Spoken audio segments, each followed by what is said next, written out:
Oi, gente. Boa noite, bom dia, boa tarde, não sei em que horário vocês vão ver esse vídeo. Para quem não me conhece, meu nome é Flávia, faço parte da diretoria também da Juventude esse ano. E continuando os estudos do livro Cristão Contagiante, hoje a gente vai estudar o capítulo 12. O capítulo 12 é um dos maiores capítulos do que a gente leu até agora. Tem coisas que eu não vou aprofundar nele, assim como ele fala, mas a gente vai dar uma visão geral do que diz o capítulo e do que a gente pode aprender com esses ensinos. O texto que vai nos guiar, o texto bíblico que vai nos guiar nessa breve reflexão aqui do capítulo, está em 1 Pedro, capítulo 3, versículo 15, que diz: Estejam sempre preparados para responder a qualquer pessoa que lhes pedir a razão da esperança que há em vocês. Vamos orar? Pai, obrigada pelo dia, obrigada por tudo que o Senhor tem feito por nós. Obrigada porque, apesar do momento difícil que estamos passando, nós podemos sentir o teu cuidado, o teu agir e a tua provisão. Peço também, Senhor, ajuda para o estudo desse capítulo, que tudo que seja feito para engrandecer o teu nome e para demonstrar ainda mais o quão perfeito, maravilhoso, misericordioso, amoroso tu és. Obrigada por essa oportunidade, Deus. Conduz esse estudo em nome de Jesus. Amém. O título do capítulo é Como quebrar as barreiras da fé. As barreiras à fé. É um título bem sugestivo, né? E quando eu li esse título, eu pensei o primeiro pensamento que me veio foi o medo que às vezes nos impede de quebrar essas barreiras à fé. E aí ele vai tratar ao longo do capítulo de algumas sugestões, de algumas opções de como a gente quebrar essas barreiras e também vai explicar algumas dessas barreiras. Logo no início do capítulo ele traz o exemplo de Tomé. Tomé, ele não acreditou, né, na ressurreição à primeira vista, né? Ele não acreditou na ressurreição de Jesus. E ele disse que só acreditaria quando tocasse as mãos e o lado. E aí, posteriormente, Jesus aparece novamente e nessa vez Tomé estava junto. E aí, quando Tomé e Jesus se encontram, Jesus ele não chegou para Tomé com a cara de acusação, assim, com a fala de acusação, dizendo: "Aí, tu não acreditou? Já que tu não acreditou, vem cá, toca na minha mão para tu dizer que agora eu existo." Jesus não usou de arrogância, Jesus não usou de ignorância. Jesus não usou a fala anterior de Tomé para passar nada na cara dele. Jesus simplesmente disse: toque-me. Não fez nenhum alvoroço com a fala de Tomé, né? Não chamou Tomé de lado e disse a Tomé inúmeras coisas antes de mandar Tomé tocá-lo. Ele só disse: toque-me. E aí, isso, né, o autor diz que isso mostra muito, revela muito sobre o caráter de Cristo. E nós, enquanto cristãos, temos a busca de sermos mais parecidos com Cristo. Então, essa é uma característica que a gente deve absorver, que a gente deve copiar de Jesus. Jesus, ele chegou para Tomé e disse: você queria tocar? Então, toque, veja, apalpe, né? Tire suas conclusões se eu realmente ressuscitei ou não. E essa é uma visão que a gente tem que ter quando a gente passa a se dispor a eliminar essas barreiras à fé das outras pessoas. E ele começa a lançar algumas características e ele fala da perspectiva divina. E essa perspectiva divina, ele coloca como Deus sendo alguém que não tem problema com as dúvidas dos seus filhos ou com a dúvida daqueles que ainda não são seus filhos. Deus, ele não é um Deus que ignora as dúvidas das pessoas ou que não gosta das dúvidas das pessoas. Ele é um Deus que convida as pessoas a perguntarem a ele as coisas. E ele diz na Bíblia, né? Bati e será aberto. Pergunte e será respondido. Procure e será achado. Então, Deus, ele não é um Deus carrancudo que não quer que ninguém questione ele de nada, não quer que ninguém pergunte ele nada. Ele é um Deus que está aberto, sim, a responder as nossas perguntas sinceras, a responder aquilo que a gente pergunta de coração e com verdade. E nessa questão, ele também coloca que Jesus ele é diferente dos líderes religiosos, cheios de ganância. Muita gente não entende quem Jesus era verdadeiramente, quem Jesus é verdadeiramente. Tem uma visão distorcida de quem é Jesus. E a gente vai ver mais na frente que essa visão distorcida, por vezes, foi por um ensino errado, por um mau ensino, seja formal ou informal. Mas muita gente tem uma visão distorcida de quem é Jesus. E essa visão distorcida impede as pessoas, é uma das barreiras que as pessoas têm ao se entregar a Jesus. E uma das coisas que as pessoas precisam entender, que a gente tem que entender também para deixar claro, né, como no capítulo anterior, a gente falou sobre comunicação clara, então a gente tem que entender e expressar de forma clara que Jesus ele não é igual aos líderes religiosos. Jesus ele não é cheio de ganância. Jesus ele não é esse padrão pré-definido que as pessoas têm sobre ele. Ele não é esse padrão distorcido que as pessoas colocam em Jesus, né? Muita gente quer colocar Jesus dentro de uma caixinha, quer limitar Jesus, e não é isso. E a gente precisa ter isso claro na nossa mente para que a gente consiga passar isso para as outras pessoas. E aí é bom deixar claro para as pessoas também que o se entregar a Cristo, ele não é o romper essa barreira à fé, ele não é um movimento que nunca mais vai te dar dúvidas. Ao longo da caminhada, haverão sim incertezas, haverão sim dúvidas, mas quando isso acontecer, nós, para quem essas pessoas chegarem a perguntar, devemos agir como Jesus agiu com Tomé. A gente não deve falar para a pessoa humilhando ou desdenhando da pergunta dela, ou dizendo assim, eu quis tanto falar de Jesus para tu e tu não quis, e agora tu tá vindo me perguntar isso. Não é esse o nosso papel.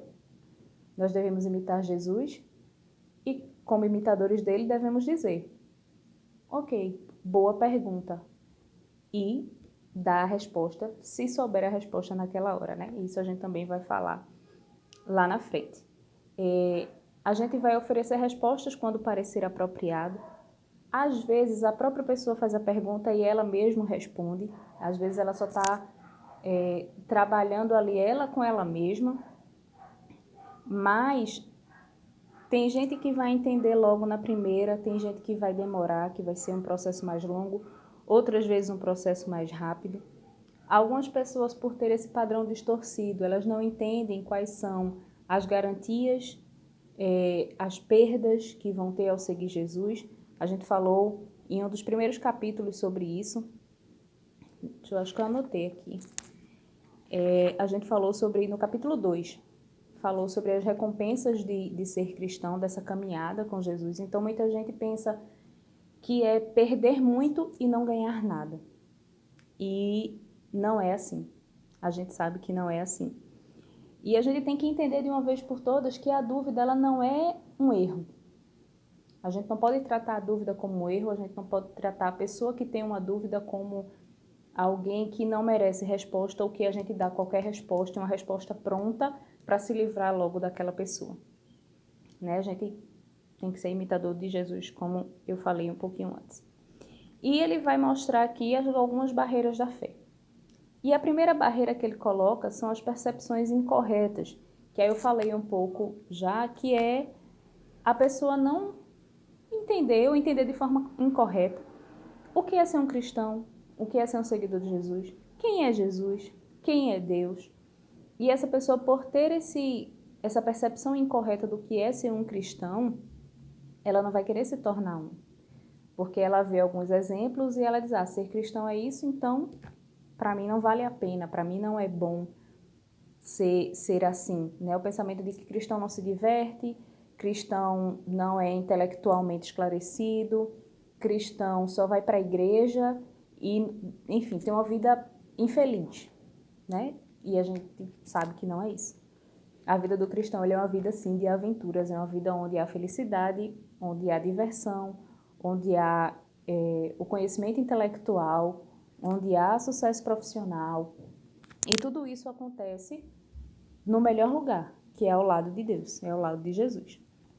E nessas percepções incorretas, ele começa a colocar aqui que, enquanto as pessoas se apegarem às visões distorcidas de Deus que elas têm, elas não vão conseguir se motivar a buscar Jesus. O motivo está errado. Então, eu não vou ter ânimo para buscar a Deus como deveria. E isso se deve às imagens que a gente inventa de Deus. A gente não se apega a quem Ele é de verdade. A gente inventa o Deus que a gente quer, como a gente queria que Ele fosse. Só que esse Deus não é o Deus de verdade.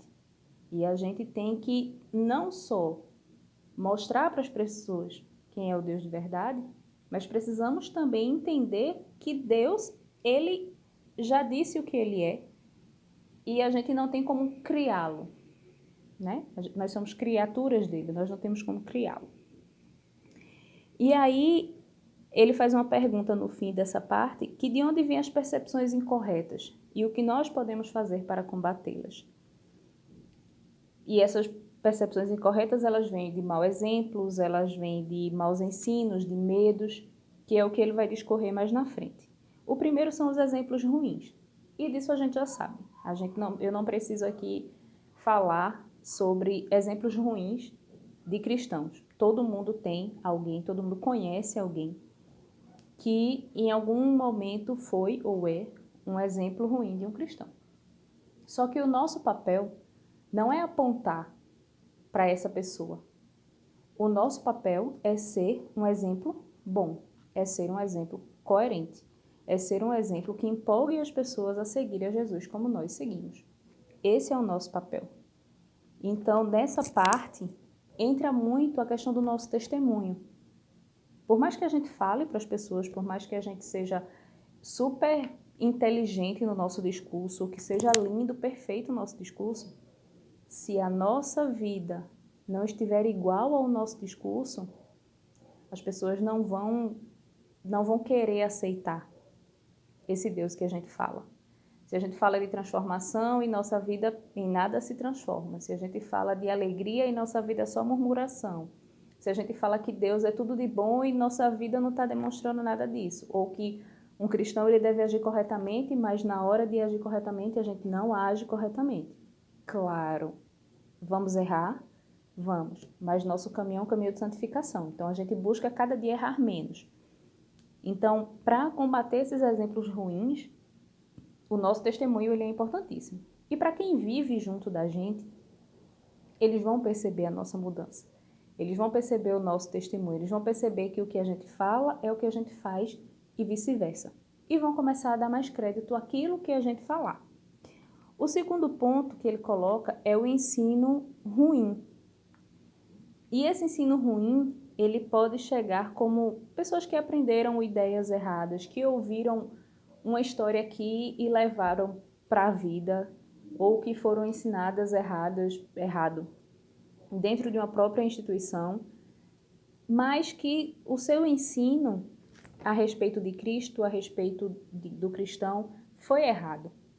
E ele fala de uma frase aqui do autor J. Kessler, eu acho que se pronuncia assim. Fale-me sobre o Deus em que você não acredita. Talvez eu não acredite nele também. Ele fala essa frase como uma forma de conversar com alguém. Numa conversa que a pessoa está colocando ali Deus como ela foi ensinada erradamente quem Deus é. E aí ele pergunta, me fala sobre esse teu Deus?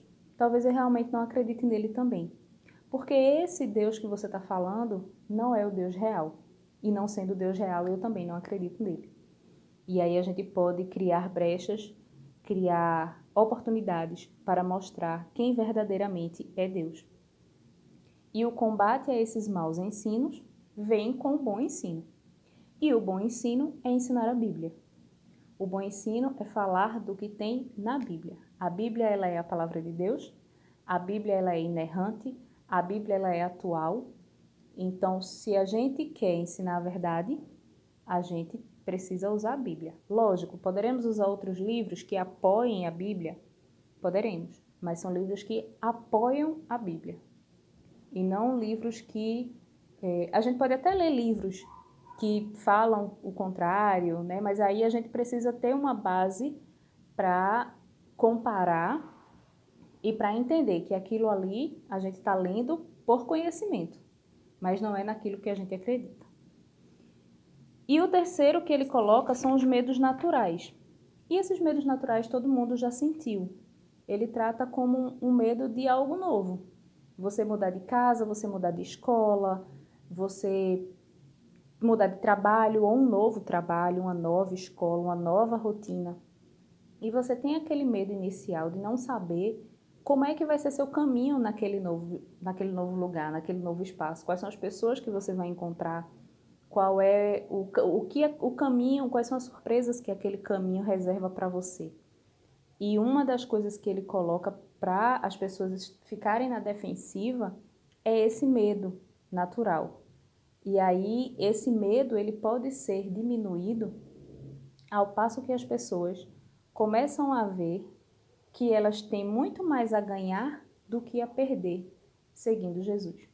Quando elas começam a ver que tem mais benefícios, aí a caminhada começa a ficar mais interessante. O caminho pode até ser desafiador, mas se ele vai me dar mais benefícios, eu vou trilhar esse caminho, porque o resultado desse caminho vai ser muito bom para mim, comparando com o que eu posso perder nesse caminho. E isso também é falado lá no capítulo 2, sobre essas recompensas, né, de positivo e de negativo ao seguir Cristo. E ele coloca também que a visão das pessoas sobre um Deus errado causa medo a elas. Se eu não sei, ou o que eu sei desse Deus não é tão agradável, né? Se o que eu sei desse Deus é que ele é um Deus tirano, ele é um Deus que não está nem aí para as pessoas, ele é um Deus que deixa tudo acontecer sem ter controle de nada, eu vou ter mais medo de seguir esse Deus. Porém, se eu aprender que esse Deus é um Deus que nos criou, é um Deus que se preocupa com a sua criação, é um Deus que fez o maior sacrifício de todos, que foi dar o seu Filho Jesus, para que as pessoas pudessem se reconciliar com Ele, aí sim, o medo começa a diminuir, porque eu começo a ver as coisas positivas que tem ao seguir Jesus. Outra coisa bem importante da gente saber, ele coloca aqui, é o que é ser um cristão. Cristão não é apenas um ótimo modo de morrer, mas também a melhor maneira de viver. Porque Deus ele nos dá uma vida eterna. A morte de Jesus nos dá uma vida eterna com Deus. Nos dá uma vida eterna no céu, no novo céus e nova terra. Mas ser cristão é só, tipo, eu vou aceitar Jesus porque eu não quero passar minha eternidade no inferno e minha vida só começa na eternidade? Aqui, a partir do momento em que eu aceito Jesus, minha vida, ela passa a ser melhor. O meu modo de viver, a minha maneira de viver, passa a ser uma maneira melhor. E, como ele diz, ser cristão não é apenas um ótimo modo de morrer. A melhor morte, eu vou morrer e vou para o melhor lugar. Eu estou vivo e estou tendo a melhor maneira de viver. Com relação a obstáculos intelectuais, isso é uma coisa que a gente vê bastante, né? A questão do se você é cristão, você não pensa. Poxa, você é tão inteligente, você estudou tanto, você se dedicou tanto, você sabe tanta coisa e você é cristão e você acredita em Deus? É como se intelectualidade e fé fossem completamente opostas, quando na verdade não são. A gente leu no 1 Pedro, capítulo 3, versículo 15, que ele fala que a gente tem sempre que estar pronto para responder a razão da esperança que há em nós. Para a gente saber responder as perguntas que vêm de forma coerente, a gente precisa pensar, precisa usar o cérebro, a gente precisa estudar. A gente não pode dizer que é só aceitar pela fé. A gente não precisa pensar. A fé inutiliza o pensar. E não é isso. Tem até uma frase bem famosa, que eu não lembro se é de John Stott ou de John Piper, que diz: fé que pensa, razão que crê. Tem até um livro bem bacana sobre isso, que trata dessa relação entre fé e pensamento, fé e intelectualidade. E a gente precisa entender que trabalhar essa união de fé e intelectualidade é importante. Nós podemos sim ser cristãos, mas podemos também ser intelectualmente evoluídos, né, como as pessoas dizem por aí. A gente precisa, nessa questão da intelectualidade, observar bem os hábitos, as perguntas, desculpa. Observar bem as perguntas que nos são feitas e olhar essas perguntas com sinceridade. Olhar essas perguntas com amor, com interesse de realmente respondê-las. Se eu não souber responder a pergunta, não tem problema. Às vezes a gente paralisa, não querendo conversar com ninguém sobre nossa fé, porque, poxa, se ele fizer uma pergunta para mim que eu não souber responder, e aí? E aí que eu vou dizer, sua pergunta é muito boa, porém eu não sei responder ela agora. Eu vou pesquisar e depois eu volto para te responder. Isso passa, inclusive, uma credibilidade de que você não vai responder de qualquer forma, dar uma resposta pronta para acabar o assunto. E aí, quando você volta para essa pessoa com o seu estudo, com a sua resposta, ela vai dizer: poxa, ela se preocupou em estudar o assunto para sanar a minha dúvida. E aí a pessoa fica... É uma forma do seu testemunho, né? Você mostra que você se importa com a dúvida daquela pessoa. E não dá respostas superficiais, não dá respostas prontas. Porque de respostas prontas as pessoas já têm muito, já estão cheias. Então a gente precisa aprofundar a resposta, a gente precisa ser verdadeiro nas respostas, para que essas pessoas percebam que a intelectualidade e a fé, elas não são opostas. Elas precisam caminhar juntos. Ele fala também da exatidão histórica,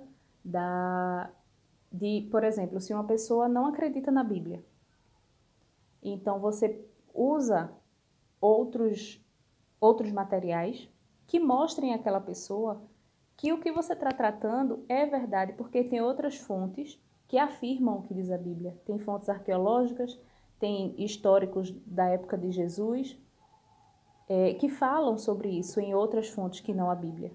Então, de uma pessoa que não parte do pressuposto de que a Bíblia é verdade, você precisa usar de outras fontes, para que essa pessoa passe a ver a Bíblia como um livro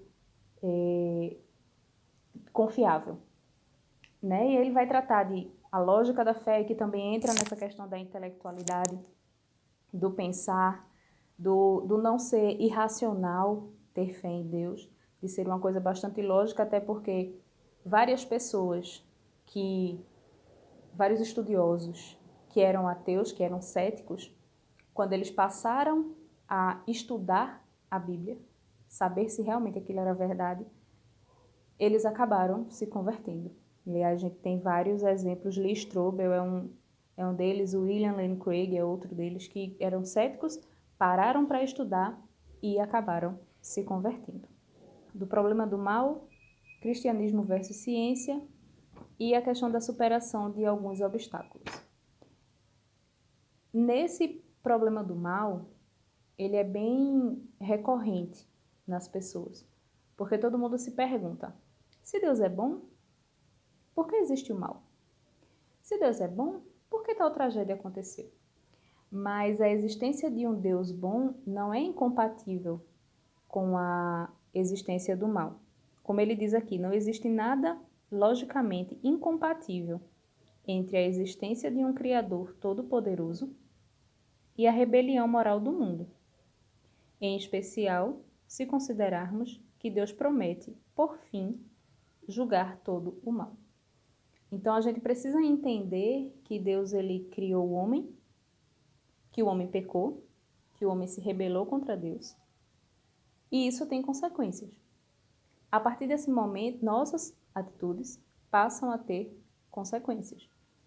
Então Deus ele por ser amor, mas também por ser justo, ele não poderia inutilizar as nossas consequências. A gente faz o que quer e não tem problema nenhum com isso. Se a gente fizer bem, ótimo. Se a gente fizer o mal, ótimo também.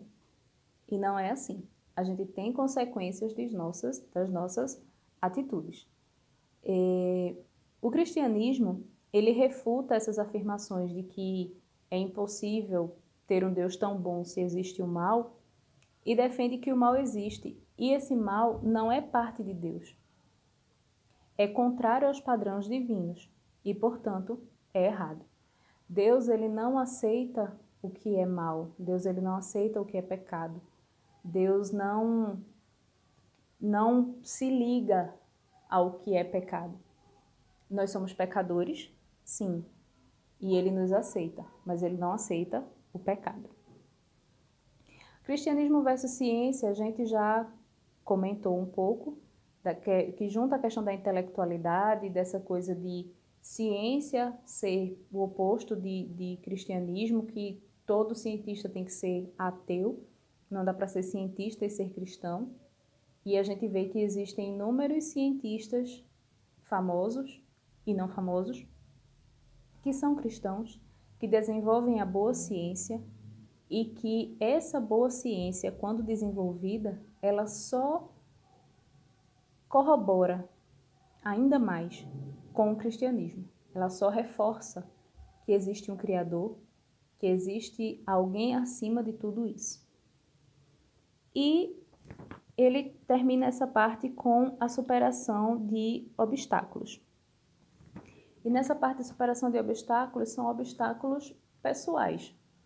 Por vezes a gente não quer aceitar a verdade do cristianismo porque a gente não quer abandonar coisas que a gente faz, que são algumas falhas morais que ele trata mais à frente. Eu não quero abandonar tal vício, eu não quero abandonar tal conduta, eu quero continuar fazendo isso. E eu sei que se eu me tornar cristão, eu preciso abandonar isso. Então, por vezes, as pessoas colocam muitas desculpas, fazem perguntas e dizem que a Bíblia não é verdade, que Deus não pode existir, colocam várias desculpas. Mas no fundo, a pessoa ela tem falhas morais que ela não quer largar, para ser cristã. Então, o motivo real que faz ela não aceitar o cristianismo não é porque ela acha que o cristianismo não tem fundamento. É porque ela tem falhas morais que ela simplesmente não quer abandonar, não quer deixar essas falhas para viver o novo do cristianismo. E, por fim, ele trata de quebrar as barreiras. Do que a gente pode fazer para quebrar essas barreiras à fé?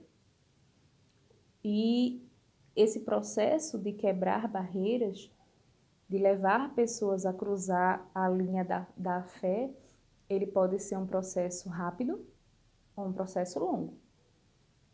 Nós podemos ser a pessoa que lançou a primeira semente, que mostrou pela primeira vez o ensino bom, que mostrou pela primeira vez quem Deus é, e tem pessoas que nessa primeira vez se convertem.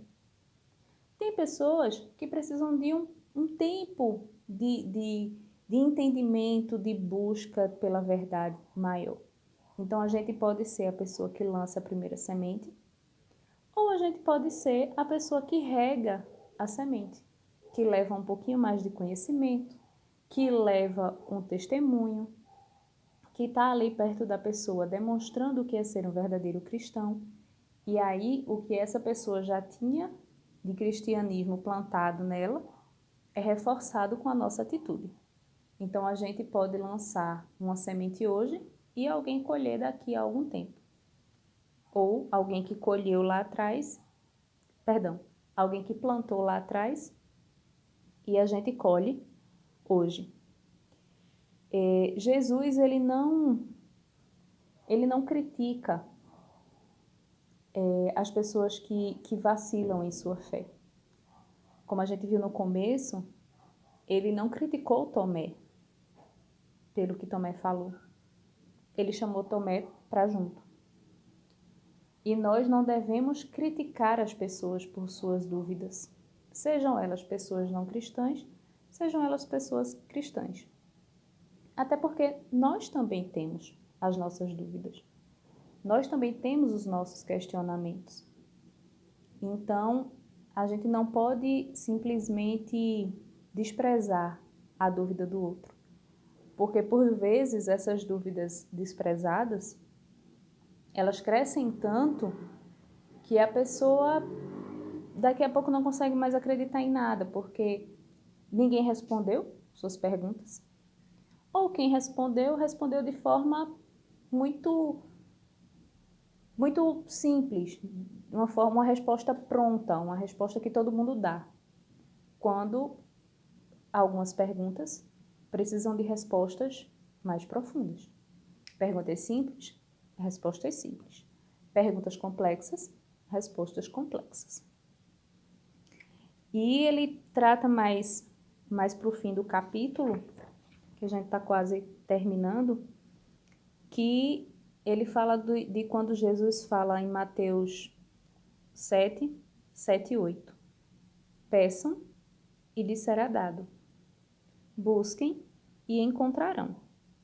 Batam e a porta lhes será aberta. Pois todo o que pede, recebe.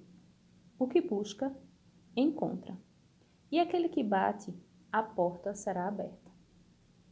Como eu falei no começo do estudo, Deus está super disposto a responder nossas perguntas.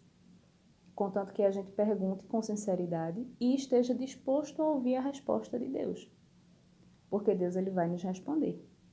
E ele fala do pedir, do buscar e do bater. Se a gente fizer de coração, a gente vai pedir, Deus vai nos responder. A gente vai buscar e vamos ser encontrados. E a gente vai bater e a porta será aberta. Se nós quisermos descobrir quem Deus é, nós precisamos investir nessa descoberta, nós precisamos estudar, nós precisamos investir de forma com disposição a encontrar a verdade, sem colocar desculpas, sem querer aceitar a verdade que está sendo apresentada para nós. Se a gente busca o conhecimento e o entendimento, nós vamos encontrar e nós precisamos estar abertos para esse conhecimento. E para finalizar, nós não devemos desprezar as pessoas. Eu falei isso várias vezes durante o vídeo. A gente não pode desprezar as pessoas pelas dúvidas que elas têm. É só se colocar no lugar delas. Se a gente tem uma dúvida, a gente quer resposta para essa dúvida. Então, a pessoa que tem, ela também quer. Então, a gente deve acolher os questionamentos, acolher as dúvidas dos que creem e dos que não creem, responder essas dúvidas. Se não soubermos, dizer que não sabemos, mas que vamos pesquisar sim, para descobrir e para responder. E devemos fazer isso em amor e com sabedoria. Porque assim como Jesus fez com Tomé, nós devemos fazer com as pessoas. Nós devemos amá-los, nós devemos ter sabedoria ao responder, para atrair essa pessoa para que ela queira saber mais.